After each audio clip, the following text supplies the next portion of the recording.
Calculations किए हैं। अगर तीनों पार्टियां इस वक्त इक़्तिदार में हैं, उस मंशूर पे अमल करें जिस पर उन्होंने इंतखाबात अगर जीता है तो जीता है, तो 100 रुपए से 130 अरब 100 रुपए लीटर से 130 रुपए लीटर तक कमी की गुंजाइश है। यानी देखिए, अखलाकी तौर पर हुकूमत के पास तो कोई जवाब नहीं है। असल बात जो है, आपने इशारतन कह भी दी है कि जिस वक्त टैक्सों की चोरी होती रहती है, शाहाना अखराजात होते रहते हैं, ताकतवर तबकों को मराद दी जाती रहती हैं, टैक्सों की वसूली का जो हदफ रखा है वो हासिल नहीं होता, तो उस सब के नुकसानात को पूरा करने के लिए हुकूमत जो है ना, पेट्रोलियम मसनूआत के नरखों में इजाफा करती है। तो ये अखलाकी जवाब तो इसका बिल्कुल नहीं है। और इसके लिए जंग या मुहाज़राई की जो कैफियत इस वक्त है, जो शायद ज़्यादा अरसे बरकरार ना रहे, क्योंकि अमेरिका बहुत बेचैन है कि वो जंग से बाहर निकले। ईरान ने बड़ी हिम्मत दिखाई है, बहुत बड़ा मार्का सर किया है, तो मैं नहीं समझता कि जंग लंबे अरसे चलेगी। लेकिन इसकी आड़ में या जंग के असरात की आड़ में अगर हमारी हुकूमत ने अवाम पर ये बोझ डालना ज़रूरी समझा, तो ये एक बहुत ही अफसोसनाक चीज़ होगी। जैसा आपने इशारा किया कि आम आदमी की हालत ख़राब हो जाती है, खाने पीने की अशिया, ट्रांसपोर्ट, लेकिन मैं इजाफा करूँगा, मईशत तबाह होती है और पाकिस्तान की सलामती को खतरात लाक होते हैं। मईशत तबाह तो है, जब पैदावारी लागत बढ़ेगी तो बरामदात इफेक्ट होंगी, तो आप कर्जे लेंगे। लेकिन मैं सलामती की बात इसलिए कर रहा हूँ कि हमारे मुल्क में भारत और अफगानिस्तान दहशत गर्दी करा रहे हैं, तो अगर अवाम के साथ ये इक़्तिसादी दहशत गर्दी हुकूमत करती रही, पेट्रोल और बिजली के नर्ख, तो वो जंग कैसे जीतेंगे? वो शहादतें जो हैं फौज और अवाम और पुलिस, वो नाकाम हो जाएंगी। तो तीन नुक्ता नज़र से मैं कह रहा हूँ, आम आदमी के नुक्ता नज़र से, मईशत के नुक्ता नज़र से और सलामती के नुक्ता नज़र से ज़रूरी है कि हुकूमत अपनी जिम्मेदारी पूरी करे, अखराजात कम करे, टैक्सों की चोरी रोके। और पेट्रोलियम मसनूआत में मैं एक जुमला कह देना चाहता हूँ, मैंने पूरी कैलकुलेशंस की हैं। अगर तीनों पार्टियां इस वक्त इक़्तिदार में हैं, उस मंशूर पे अमल करें जिस पर उन्होंने इंतखाबात अगर जीता है तो जीता है, तो 100 रुपए से 100 रुपए लीटर से 130 रुपए लीटर तक कमी की गुंजाइश है। यानी हुकूमत सब्सिडी भी दे सकती है।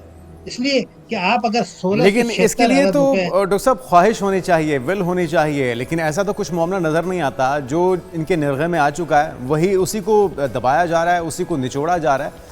और ये मामला सिर्फ पेट्रोलियम मसनूआत तक नहीं जुड़ा हुआ, एक और जो महंगाई से जुड़ा हुआ अहम मामला है वो इलेक्ट्रिसिटी बिल्स हैं।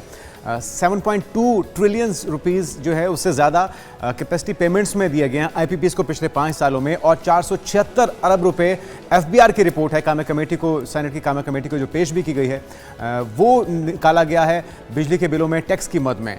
तो इस कदर भारी भरकम टैक्सेस के बावजूद हम देखते हैं कि लोड शेडिंग भी हो रही है और पेट्रोलियम मसनूआत की कीमतों में रोज़ इजाफा हो रहा है। तो हम इनसे तवक्को कर सकते हैं कि ये रिलीफ देंगे किसी किस्म का? नहीं, देखिए, तवक्को तो करनी भी नहीं चाहिए, लेकिन मायूसी भी कुफ्र है। तो अल्लाह मियां ने रास्ता ज़रूर बताया है। मुझे बताया कि जो आप इशारतन बता रहे हैं, अवाम इतनी जल्दी इसको अब्जॉर्व नहीं करेंगे। इसको बहुत तफसील के साथ अवाम को बार बार बताना पड़ेगा। किसकी बेल हुई कि नहीं हुई ज़रा छोड़ दें।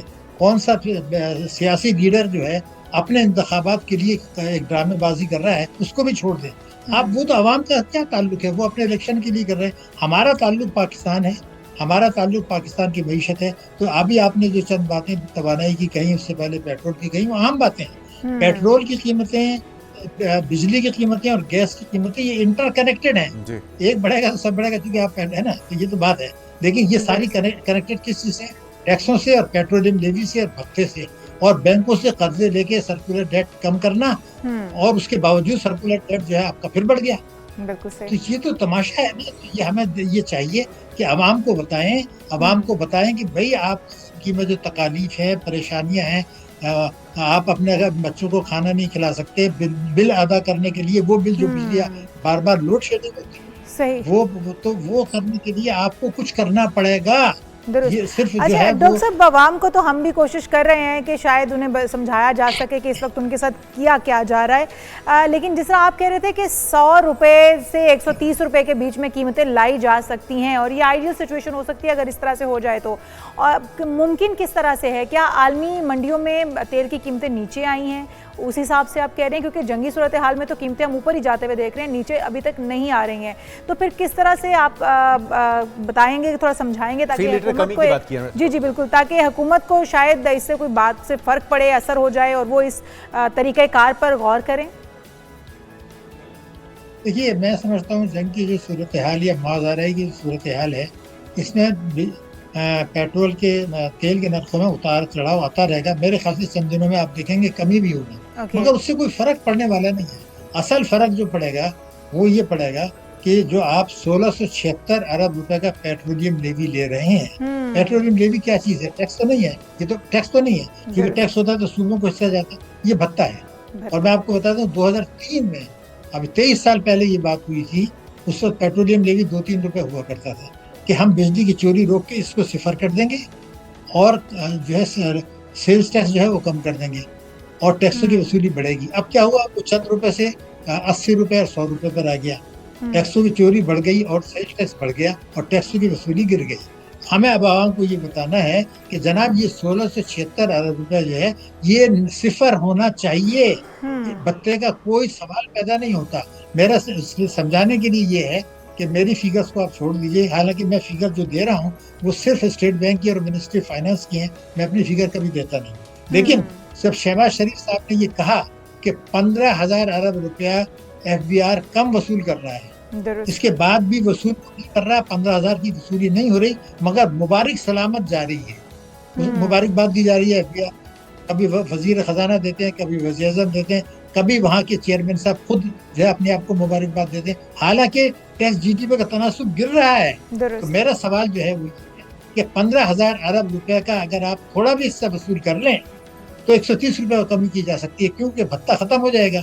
लेकिन दुनिया में ये होता है, मैं आपको बताऊं, अच्छी हुकूमत है जब आलमी मंडी में तेल की कीमतें ऊपर जाती हैं, उस हालात में वो सब्सिडी दे देते हैं कि भाई ताकि आवाम को महफूज रखें, मईशत को महफूज रखें। हमारे यहाँ उल्टा हो रहा है, मैं चाहता हूँ उसको सब्सिडी भी दी जाए।